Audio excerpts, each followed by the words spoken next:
Wednesday, McVeigh, and happy Wednesday. How are you, boys and girls? With you? But we got to get started with our day, right? Here we go. So there are no birthdays to announce today, but today is Earth Day. So Lainey Lenz made a birthday card for the Earth, but also for her sister. Happy birthday to Haley, who also is a McVeigh Mighty Mind. So, boys and girls, yes, today is Earth Day, and we are wearing blue because it is Earth Day, and we are celebrating clean water. So, from our Earth Savers Club, they wanted you to hear this message. We are all wearing blue today to remember the importance of clean water and the importance of not wasting water. Every living thing on Earth needs clean water to survive, but not all water is drinkable or usable. That's very true, boys and girls. Even though the Earth is mostly water, that's true, about 70%. So those boys and girls in second and third grade, you're learning about fractions. 7/10, 7 out of 10 parts of the Earth is water. Ocean water is not drinkable. The only water that is drinkable comes from freshwater rivers and lakes. And it's really scarce in some parts of the world, boys and girls.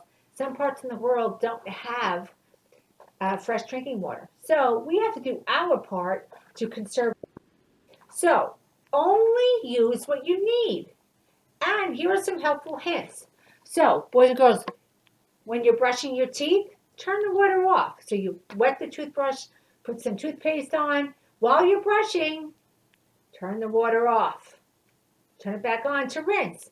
Same thing with dishes. If you're washing the dishes, wet the dishes down.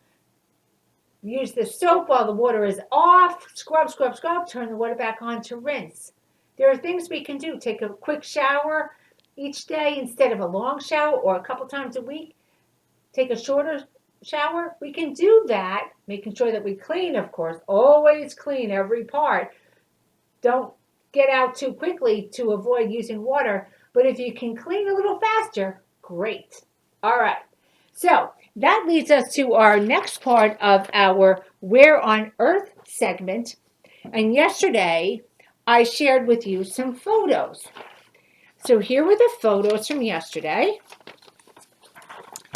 And I had to cover up one part so you wouldn't see, give away the clue. So here were the photos. And there we are. And many of you got this answer, but I'm going to give you another shot of that same spot. That's Mr. Leonard in the same spot. How cool is that? A lot of McVeigh Mighty Minds in the same spot. So the Capolas, Mikkel, the Cardalis, Eli, Lucas, the Yarkins, the Sinks all got the correct answer. And the Alejandro and Sophia Bullis actually did a little research and sent me another photo of the same place. That's the Colosseum in Rome, Italy. Absolutely. And the reason why I had to fold one of them was to hide the map of Italy. There it is. And of course, we did show you the flag. Some people said Ireland and Italy because this looks orange. It's actually red. I know the camera doesn't come out that well. Sorry about that. But they were both from Italy. And so today, all right, get ready. I have two super cool photos. These are taken from the same place. There's Mr. Triunfo and his mom. Hi, Mr. Triunfo. And here is Miss Heineman and her family. And they're both in the same country. Where are they? Where on earth are Miss Heineman and Mr. Triunfo? I don't know. And boys and girls, don't forget tomorrow we're wearing green for clean earth. So that will be the land, the clean land, or the earth that we walk on. Okay, so now let's get to our jokes. A couple of jokes for today. First one comes from Sophia Oliveris. Here it goes. So what is that fly doing in my soup? And she put some speech bubbles. The next joke, of course. Ha ha ha. Fly swimming in her soup. You get it? Okay. Now we have a joke that needs to be illustrated. Here it is. What room does a ghost avoid? This comes from Sophia Lupin's. What room does a ghost avoid? So that means that the ghost does not want to go into that room. The living room. Ha! Good work. Now we need an illustration for that. I have a couple of other jokes that need illustrations for tomorrow, and I have an update on an illustration. Can you guess which joke this illustration is for? So we have a second illustration, but I love this one. So this is for, what did the big flower say to the little flower? What's up, bud? And what I love about this illustration, you see, it's got the speech bubbles there. Nice work. And this was done by Taylor Gorman.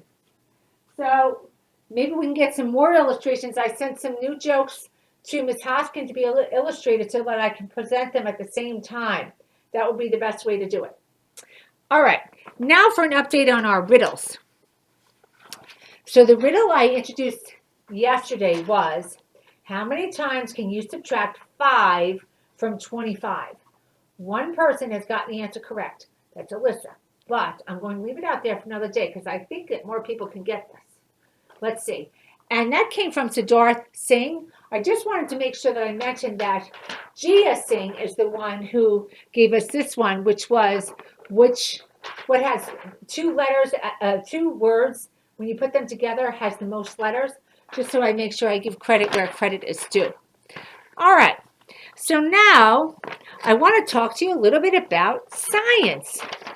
And I'm going to use, we have our science fair going on. So this is from a kindergarten student who's doing a science project. Go, Sebastian.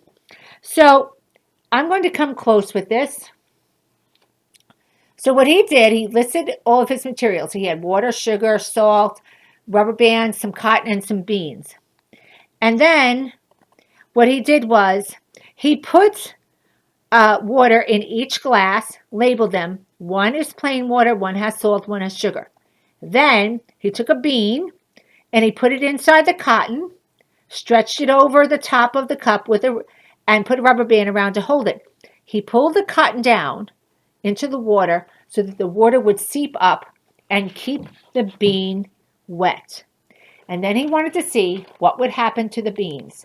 Would there be a difference in how the bean looked over time?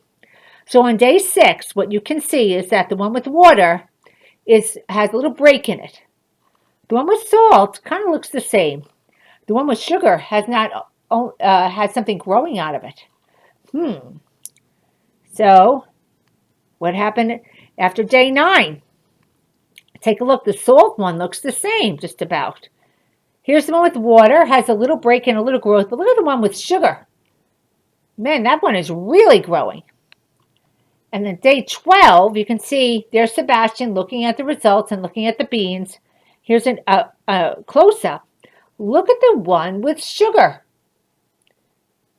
Wow, that's really growing. It's almost growing the way we saw the vegetables that Vincent was growing looked, right? So he tried to grow an onion, celery, lettuce, right? So something's happening there. But what Sebastian did was he used 3 different solutions. So a solution is water plus something else. So he used plain water, water and salt, water and sugar to see what would be the difference. And that's what a scientist does.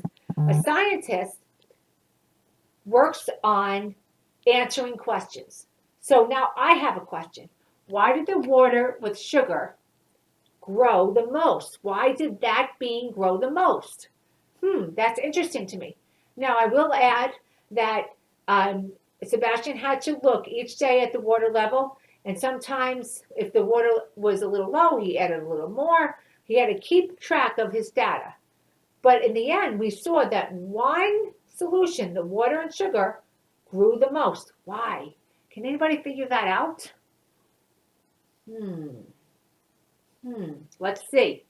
All right. Now, in terms of our inventions and creations, I want to bring forth two creations. The first one's by Lila Doyle, and she did, look at this, some polygon artwork. So a polygon is a shape with many sides.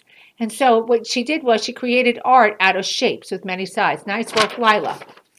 And this is something I used to love to do. I still love to do puzzles. I was talking about this. I know Riley Parker loves doing puzzles too. And I still do them. But these are Lego sets that took Lucas Silbowitz about 3 hours each. But building is wonderful. It's engineering. So there's Lucas. There's New York City. And here's Lucas. Let me move this back. And that is Las Vegas. Nice work, Lucas. Boys and girls, anytime you can do a puzzle or build something, you're problem solving, it's great for your brain. It helps you get smart. Okay, that's a lot for today. But there's one more thing. Word work. Word work. Now, we haven't had this since last week when we finished omnidirectional. But I held off till today because we've been getting going with our Where on Earth. So today's word of the day is permeate. Permeate. So I want to see if anybody knows what that means, and then we're going to talk more about it. Permeate. What does that mean? Finally, we have our mighty kind moment of the day. So we're going to get our drum roll. Dun, dun, dun. All right, here we go. So this one is actually coming from Mrs. Conklin. She sent this to me. It's kind of like what we were talking about yesterday. So this is from Amelia Earhart. And Amelia Earhart is a famous woman in history who was the first female to fly over the Atlantic Ocean. So she was always getting smart. Anyhow, here, listen carefully. A single act of kindness throws out roots in all directions. Omnidirectional.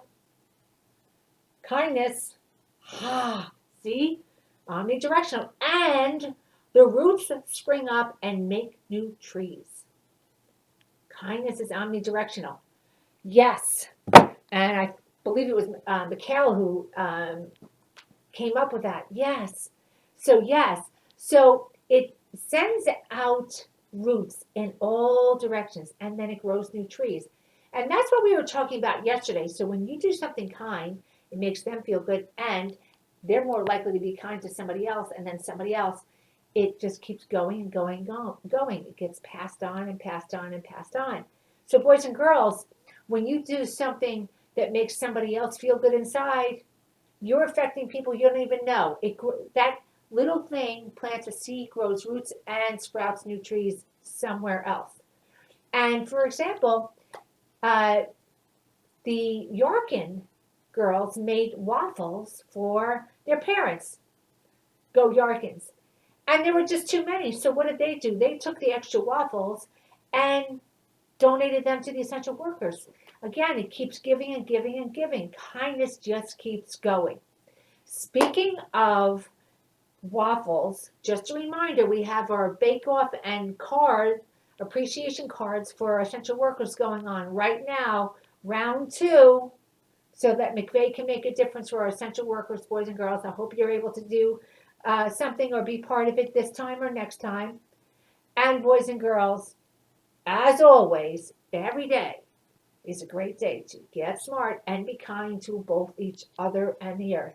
And I know you can, because you're a mighty mind, and you're a mighty kind mighty mind. Let's have a wonderful day.